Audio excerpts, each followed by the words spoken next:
Copeuch Inversiones, el sitio donde todos pueden invertir, y Universidad Central, 40 años formando personas, presentan Al Pan Pan. En el Mostrador Podcast, debate y conversación para comenzar tu mañana. Al Pan Pan, con Mirna Schindler. Entrevistas con los actores de hoy. El Mostrador, el poder de la independencia. Hola, ¿cómo están ustedes? Muy buenos días. Comenzamos un nuevo capítulo de Al Pan Pan aquí en el Mostrador.cl en un día muy importante porque hoy día miércoles 12 de julio se vota en el Congreso la acusación constitucional contra el ministro Marco Antonio Ávila. Pero el Congreso también está siendo escenario de otro tipo de votaciones muy importantes y discusiones, como es la reforma a las pensiones. Queremos conversar sobre este tema tan relevante para una inmensa mayoría de chilenas y chilenos y de personas que viven en nuestro país con la ministra del Trabajo y Previsión Social, Janet Jara. Ministra, muchas gracias por estar con nosotros esta mañana. Muchas gracias por la invitación. Es un gusto para mí estar contigo, Mirna, y en el Mostrador, además. Muchas gracias. Ministra, vamos a entrar al tiro en materia de pensiones, pero no puedo dejar de preguntarle por lo que ha pasado con estas declaraciones que ha hecho la diputada María Luisa Cordero, independiente por Renovación Nacional, calificando al ministro de Educación como una persona, dice, nauseabundo, asqueroso, que incita a la sexualidad, a la perversidad sexual infantil, como un gordito enfermo. Le pregunto esto básicamente, ministra, porque hoy es un día clave y este tipo de declaraciones están lamentablemente en este contexto. ¿Qué le parece a usted? Me parecen declaraciones muy graves. Creo que hace tiempo algunos parlamentarios se permiten tratar a otras personas que están con ideas distintas, políticas, de una manera que no es la que corresponde en un contexto de respeto y de democracia. Y en particular en el caso del ministro Marco Antonio Ávila, el ministro de Educación, ha quedado demostrado de que muchas de los sustentos que hay detrás de esta acusación son de carácter homofóbico, ideológico, y que no tienen que ver precisamente con las hipótesis contenidas que hacen plausible una acusación constitucional. Así que creo que sería un grave retroceso para el reconocimiento de los derechos de las personas, para el respeto que nos debemos tener, que una acusación de esta característica excursara. ¿Usted diría que el gobierno tiene una cierta esperanza de que esta acusación no va a prosperar? Sería temerario, Mirna, de mi parte decir alguna cosa en uno u otro sentido, porque la verdad es que con las responsabilidades que tengo no he podido casi concentrarme en otras tareas que sean las propias de esta cartera, para ser bien sincera. Entonces mi atención está tan puesta acá que además de conversar el tema políticamente, no tengo ningún otro resumen que pudiera compartirles. De todas maneras, lo que sí sé es que sería un tremendo daño a la convivencia democrática si algo así pasara. De todas maneras, tengo la impresión que estas mismas declaraciones le han hecho un flaco favor a quienes sostenían esta misma acusación, ¿no? Porque ha quedado demostrado que en realidad aquí las razones que están pesando no son precisamente las hipótesis constitucionales, sino que son razones que tienen que ver con, como señalé, principalmente temas homofóbicos. Ya, ministra, entonces vamos a lo concreto y que tiene que ver con su rol esencial en esta tramitación de la reforma a las pensiones. Ministra, usted ha dicho, después de este largo proceso, que claro, se retoma después de 8 meses, pero estamos hablando de que llevamos años tratando de tener una reforma a las pensiones. Usted ha dicho que no lo ve con pesimismo, que se han ido acercando posiciones, pero también ha dicho que le corresponde a la oposición decir en qué van a ceder. Ministra, ¿en qué ha cedido el gobierno hasta ahora? Ha sido un largo camino, usted lo ha señalado, no solamente desde que el presidente Boric ingresara este proyecto de ley, sino que desde que el país está debatiendo este tema, cuando el movimiento No Más AFP, ¿cierto?, por allá por el 2015-2016 lo pone sobre la agenda pública. Yo lamento que haya costado tanto ponernos de acuerdo. Entiendo también que esto obedece mucho a que el foco durante la discusión de todos estos años ha estado puesto, más que en los pensionados y en sus vidas, ha estado puesto en la industria de la AFP. Y como ahí hay poderes económicos que sin duda operan para que nada cambie en el país y puedan seguir manteniendo su negocio, ha sido difícil. Hoy día estamos en un momento en el cual el proyecto ya se aprobó en general en la Comisión Trabajo. Yo sé que a las personas que están en la casa les interesan los resultados, pero creo que es importante también como ciudadanos empoderarnos de los procesos de construcción de las leyes para ir viendo cuáles son las dificultades que muchas veces se van enfrentando.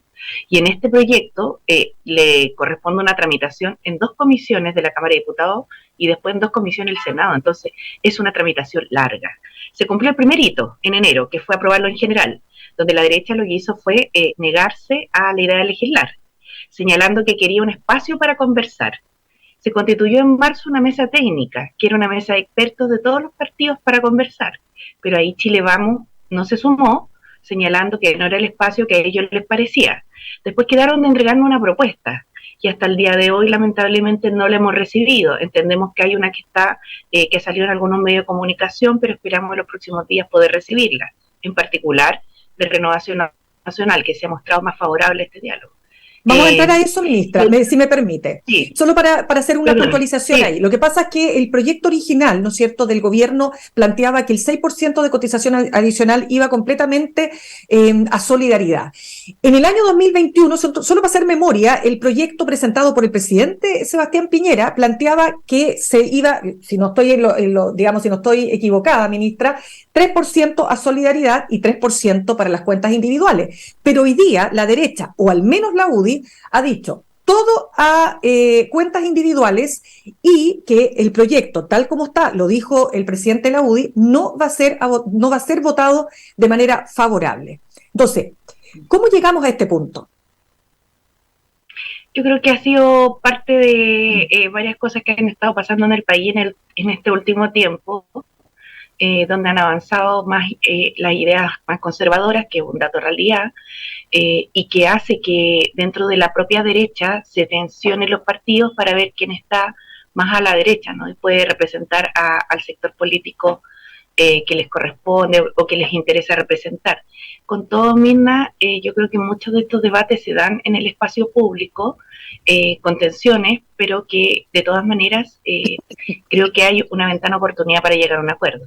En el caso del proyecto del presidente Piñera, no partió con un 3-3, fue parte de un acuerdo político que luego se suscribió entre todos los partidos políticos. Entonces ahí ya tenemos una base. Pensar en retroceder más allá de eso y mandar el 6% completo a la capitalización produce un efecto bien concreto, y es que las pensiones no suben. Del 1,5 millones jubilados hoy día no suben un peso porque ellos ya cotizaron. Por eso se requiere un seguro social, para reconocer los años que ellos ya cotizaron, el sacrificio en el que están. No suben las pensiones de las mujeres y no suben además las pensiones de los futuros jubilados de las próximas 2 décadas y media al menos, porque ¿a quién le va a servir? Al que le quedan, empieza recién a cotizar y se jubila en 40 años más. Entonces yo no creo realmente que nadie que esté bien política piense que esa puede ser una solución en realidad, más allá de decirlo, de plantear de repente posiciones más extremas, pero ¿quién puede pensar que esa sería una solución para la ciudadanía? Ministra, pero no hay ninguna propuesta, ni siquiera la que ha hecho Renovación Nacional, que dejando todo para la cuenta individual, permita hoy día aumentar las pensiones, porque además Renovación Nacional está haciendo una propuesta que va indexada con la PGU, con la Pensión Garantizada Universal. Claro, sí, yo creo que hay varias ideas rescatables, en particular de la propuesta de Renovación Nacional, que espero poder recibir formalmente, a ver si en definitiva esa es la propuesta, digamos. Pero lo que sí que hay que tener a la vista los efectos de cada una de las cosas que uno hace. Lo primero que señalar, nosotros, Mirna, tenemos un sistema extremo, donde el envejecimiento se asume individualmente. Entonces lo que hay que hacer es ponderarlo con un sistema que sea solidario para que nos quede un sistema mixto, ¿ya? Algo que sea equilibrado, que sea más o menos lo que ocurre en los demás países y que tenga tanto elementos individuales como elementos solidarios. Lo segundo es que en la propuesta de Renovación Nacional, que se conoce por la prensa, se plantea subir las pensiones vía PGU. Nosotros sabemos que la derecha se negó a la idea de avanzar en la reforma tributaria. La PGU se financia con impuestos, y los impuestos no surgen por generación espontánea, sino que surgen por cambios legales. Por tanto, hay ahí un discurso que en el fondo no termina de cerrarse, porque si subimos la PGU, ¿de dónde sacamos la plata? Eso por un lado. Por otro lado, hay un compromiso de lograr un pacto fiscal que nos permita subirla a 250.000 pesos. Pero pensar en subir la PGU más allá de ese monto, en realidad es algo que no incentiva la cotización previsional. ¿Por qué? Porque la PGU es un piso de seguridad social, de protección para todas las personas, para todos los pensionados, independiente de los años que hayan cotizado. Y nosotros tenemos que pensar en un sistema que sea sostenible en el tiempo. Y para que sea sostenible tiene que tener cotizaciones y legitimidad. Por eso es tan importante también que se termine el negocio de la AFP. Ya, ministra, antes de ese punto de las AFP, que es muy interesante, quiero preguntarle lo siguiente, porque fíjese usted que entre las iniciativas de norma que se están discutiendo en el Consejo Constitucional, la segunda más votada es Con mi plata no, la que pretende, ¿no es cierto?, dice esta iniciativa, garantizar la propiedad, heredabilidad y el derecho a elegir de los trabajadores sobre sus ahorros previsionales. Entonces, cuando usted le pregunta a las personas en una encuesta, ¿dónde quiere que vaya la plata?, o sea, yo diría que no sé si un 80 o más señala que a su cuenta individual. Esa es una idea que está sumamente instalada y de esa idea, ¿no es cierto?, se agarra, por así decirlo, ¿no es cierto?, cierto sector, como por ejemplo la UDI y el senador y presidente de este partido, ¿no es cierto? La gente no quiere que la plata vaya a una cuenta individual. ¿Cómo recibe usted esa sensación ciudadana? Bueno, lo primero es decirle a las personas que en ese sentido tienen que estar tranquilas, porque nadie les va a quitar su plata. Nadie les va a quitar el 10% y el proyecto de ley lo que hace es respetar precisamente sus principios. Su capitalización individual sigue siendo de la misma manera, hay una alternativa para seguir heredando muy parecida a la que es vigente, lo que sí que ahora sí va a dar libertad de elegir, porque ahora las personas no van a estar obligadas a elegir una entidad privada con fines de lucro, sino que también van a poder elegir una entidad pública. Y en segundo lugar, quisiera señalar que además de resguardar estos principios, las encuestas también indican que las personas quieren retirar todos sus fondos provisionales y las encuestas también indican que no quieren más AFP. Entonces fondo, ¿cómo lo entiende? ¿Cómo se entiende entonces, ministra? Los que estamos en política tenemos que definir si vamos a actuar en función de lo que se considera mejor desde la política pública para la ciudadanía o de las encuestas que son también bastante cambiantes, ¿no? Yo creo que hay una necesidad de hacer cambio en el sistema y que lo doten de mayor legitimidad, pero sobre todo de mejores resultados. Y ministra, eso seguramente pero usted diría, claro, sentido. Sí, ministra, pero usted diría entonces que, no sé, a ver, lo que pasa es que es importante tratar de comprender por qué las personas creen que si todo va a su cuenta individual, la plata, o sea, evidentemente la plata nadie más la va a tocar, es mi plata, yo no voy a contribuir para otra generación, etcétera, o va a venir el Estado y me va a quitar la plata, como también se ha dicho, pero que a su vez esa cotización toda a cuenta individual va a llevar a que esa persona o las personas tengan mejores pensiones. O sea, usted diría que no es una ecuación en que todo a cuenta individual igual mejores pensiones. Primero, mira, despejemos una cosa. El 10%, que es la cotización que existe, sigue tal cual. Nadie les va a quitar su plata, usted va a poder elegir, ahora sí con libertad, dónde lo lleva. Sea un actor público o privado, no obligado como estos 40 años. Nadie. Y si lo va a heredar en las mismas reglas, muy similares en realidad. Segundo, se quiere crear un seguro social, que es distinto, y que se va a entregar a las personas, que no existe, y que se quiere crear hace muchos años. Así que difícilmente alguien se lo podría quitar a otra persona, porque ni siquiera existe misma. No nos hemos logrado poner de acuerdo. ¿Y qué es lo que va a hacer ese seguro social? Ojalá que nos pongamos de acuerdo en un porcentaje que nos permita hacer lo que queremos hacer, ¿no? Mejorar las pensiones por año cotizado y mejorar las pensiones de las mujeres. Esos son los dos objetivos.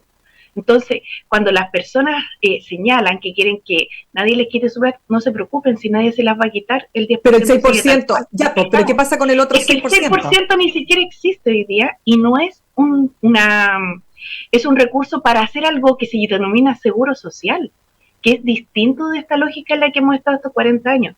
De repente cuesta verlo porque como hemos conocido un puro sistema, y el neoliberalismo no solo ha permeado en las instituciones económicas, legales, sino que también culturalmente cuesta más verlo.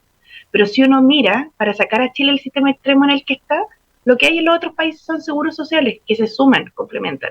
Ahora, en lo concreto, Mirna, un seguro social le conviene mucho más a las mujeres en todos los casos y de todas las edades, y mucho más a los hombres de casi todas las edades, salvo los más ricos que les quedan 40 años por jubilarse. Si uno tuviera que elegir si llevar el 6% completo a la capitalización individual o al seguro social. ¿Por qué? Porque les da una garantía por año cotizado, si hoy día no hay ni una garantía nada. Y además hay 1,5 millones de personas que han sido sacrificadas por este país, que son los actuales jubilados. que son además los que pagaron los costos de la transición de las cajas a la AFP, con sus impuestos, con su trabajo, en la década del 80, del 90 y del 2000. Ellos pagaron los bonos de reconocimiento. Entonces, ¿cómo los vamos a dejar en el sacrificio? ¿Qué sociedad seríamos si hacemos algo así realmente? Este es un tema bien profundo en la sociedad chilena.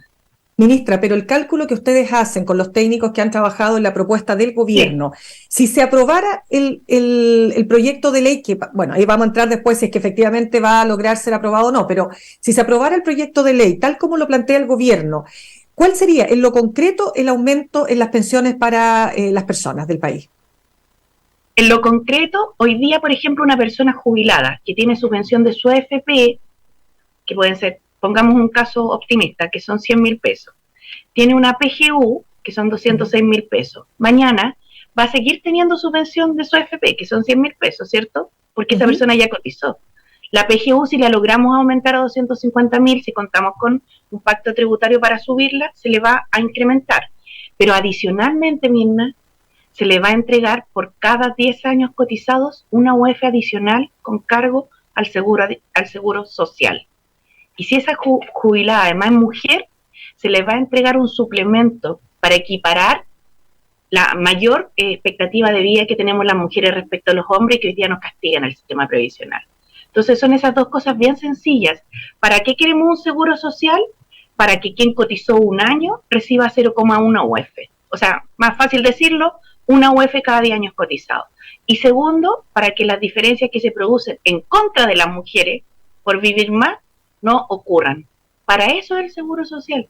Todo lo demás, tranquilidad, que nadie les va a quitar nada, van a tener más libertad de elegir, van a pagar menos comisiones, la idea es que el ahorro se potencie, la competencia se potencie, haya más actores privados. Si hoy día, como las AFP son tan grandes, para que existan más AFPs es muy difícil, porque requiere una inversión muy grande. Van a poder haber más inversores privados, más, y por tanto mayor competencia y mejores precios. Se van a hacer licitaciones para que las personas se puedan mover automáticamente a la AFP, a los inversores más baratos. Entonces, todas estas fake news que se echan a correr tienen un objetivo, y tienen un objetivo que es meter miedo a las personas. ¿Para qué? Para que los cambios no cursen. Se han usado distintas estrategias.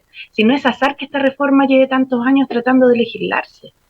Ministra, no, y si es tan buena, ministra, y si es tan buena la propuesta del gobierno, ¿por qué no se ha logrado? O sea, ¿por qué no es posible avanzar? Usted dijo al comienzo, hay poderes económicos que operan.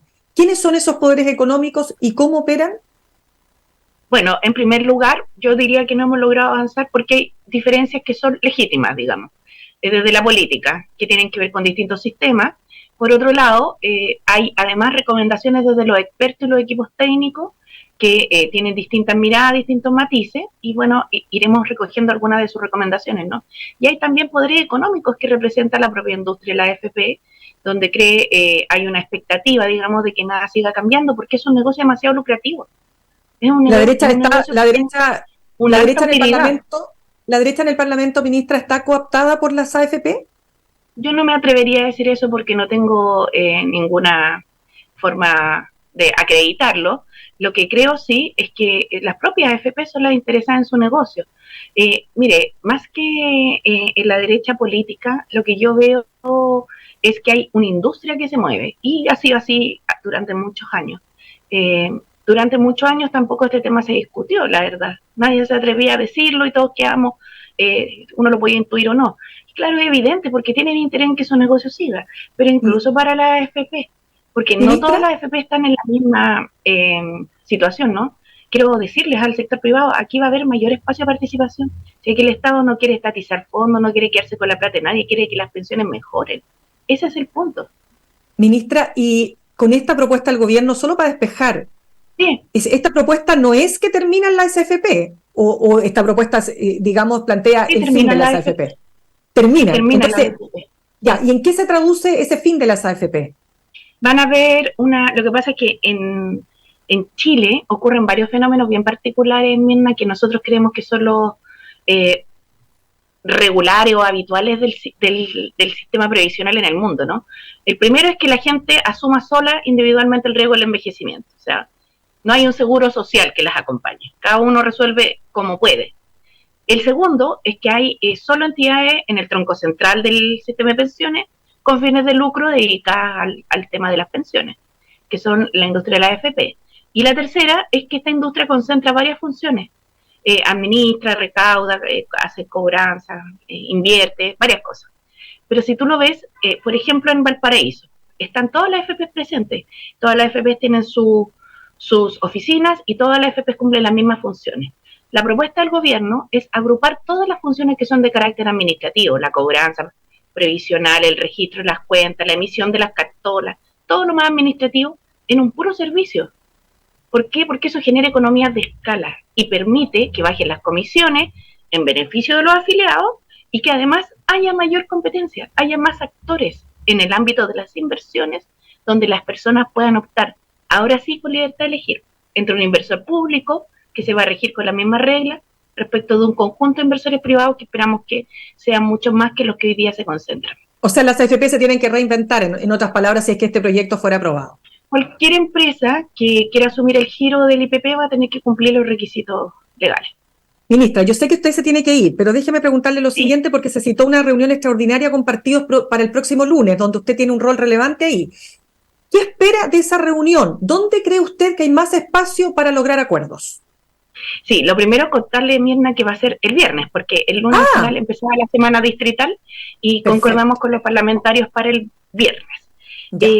Nosotros esperamos, nuestro gobierno espera que podamos ponernos bien de acuerdo en la reforma, porque estamos en un momento en el cual tenemos una buena ventana de oportunidad, pero hay que tener como incentivo en esto, que esto no se trata de un logro para un gobierno, un logro para un sector político, sino que un logro para el país. Y esperamos poder al menos con Renovación Nacional llegar al acuerdo que hemos estado trabajando hace bastante tiempo. Ojalá se sume la UDI. Estamos esperando que hoy día nos confirmen si van a asistir o no. Esta no es una reforma en la que el gobierno pudiera avanzar de manera unilateral, porque requiere una mayoría. Y el pueblo de Chile eligió un parlamento donde hay una diversidad de representantes de partidos políticos. Por tanto, para construir una mayoría se requiere llegar a acuerdos. Eso es un dato de la realidad pragmática concreta. Por eso es tan importante conversar. ¿Cuán profundo va a ser ese seguro social? ¿Cuánta participación va a haber de los privados? ¿Cuánta participación va a haber del Estado? Depende de ese acuerdo. Pero lo que no podemos perder de vista es que ese acuerdo es para que mejoren las pensiones sustantivamente y que esto beneficie a los actuales y futuros jubilados con una perspectiva particular de mejora a las mujeres. Eso es el objetivo. Ya, y ahora sí que es lo último, ministra, la salida del ex subsecretario de Previsión Social, Cristian Larraín, ¿le afectó en su capacidad negociadora? Mucho se dijo que usted había perdido mucho de esa capacidad producto de la salida del subsecretario. Bueno, estas cosas nunca son momentos que uno puede decir que tuvo un buen día, ¿no? Pero de todas maneras, yo noto que hay un ánimo en general para negociar en el Parlamento. Quiero señalar que ninguna de las cosas que se me han atribuido con anterioridad, por ejemplo, en forma positiva respecto de que así como lograr grandes acuerdos y todo, vienen de una pura persona. Aquí hay un tremendo trabajo en equipo. Y lo digo con sinceridad porque varias veces a algunos en política les gusta atribuirse cosas como más personalmente, pero no es real. Por ejemplo, en pensiones Mirna hay como 50 personas trabajando. Estamos trabajando con el ministro de Hacienda directamente en esto, con la superintendencia de pensiones, con el nuevo subsecretario y con todos los equipos técnicos, así que... Ya, pero la salida del subsecretario fue un escollo ahí, ¿usted lo sacó o salió porque había diferencias profundas tal como él señalaba o ha señalado? No, yo sobre ese tema creo que ya dije todo lo que tenía que decir, solamente señalar que espero que podamos llegar a un acuerdo, porque en realidad, más allá de las situaciones contingentes que pasen, como en este caso la salida del subsecretario, como antes la elección de los convencionales, como después cualquier otra excusa que se pueda encontrar, es el camino más fácil para seguir sin acuerdo. Cada uno en su trinchera reivindicando su propia bandera. Aquí lo valiente, lo positivo para el país es dar el paso y ponernos de acuerdo. Ministra, cuando el senador Macaya, Javier Macaya, en el Mercurio el domingo dice que nos preocupa que haya un fondo del Estado, como en Argentina, que venga un manotazo y que despojen a los chilenos de sus ahorros para financiar gobiernos populistas, esto cala súper profundo en la ciudadanía. ¿Qué responde usted? que su preocupación también es nuestra, por eso somos un país serio, con reglas claras, donde estas cosas no han ocurrido ni tendrían por qué volver a, o sea, no tendrían por qué ocurrir, pero que si es necesario que demos más garantía o que podamos compartir los elementos del proyecto de ley, tenemos toda la disposición. Yo creo que es bueno despejar las dudas o los prejuicios que algunos puedan tener, pero nada de eso está contemplado en el proyecto de ley. La verdad, a mí me sorprende a veces, hay harto prejuicio, digamos, y la verdad es que los que han podido leer el proyecto de ley, que es bastante conciso, sólido técnicamente, podrán darse cuenta de que están sumamente resguardados todos estos temas. Pero bueno, seguiremos haciendo un esfuerzo de comunicación también nosotros. Los desencuentros comunicacionales se producen entre dos, no son unilaterales, así que supongo que nuestra tarea como gobierno es seguir explicando esto en pos de lograr un acuerdo por el bien de Chile. Ya pues, ministra, la dejo entonces, sé que tiene mucho trabajo. Muchas gracias por haber estado con nosotros esta mañana. Que esté muy bien. Gracias. Que esté muy bien. Saludamos a esta hora a nuestros auspiciadores. Copeuch Inversiones te ayuda a cumplir tus metas desde 1.500 pesos y con una comisión que se acomoda a tu bolsillo. 100% digital, fácil de usar, te acompaña y con el completo control de tus fondos. Copeuch.cl, el sitio donde todos pueden invertir. Y Universidad Central, 40 años formando personas. Ven a vivir la experiencia USEN para los que buscan avanzar. Posgrados USEN, acreditada y adscrita a gratuidad. Conoce más en posgradosusen.cl. Queremos seguir discutiendo y conversando sobre actualidad. ¿Qué está pasando en el Consejo Constitucional? Las encuestas dicen que hay una gran abulia, hay un gran sentimiento de desafección de la ciudadanía respecto a lo que está pasando ahí. Vamos a hablar con una constituyente y además presidenta de Evópoli, Gloria Hood. Ya regresamos. En instantes, una nueva entrevista en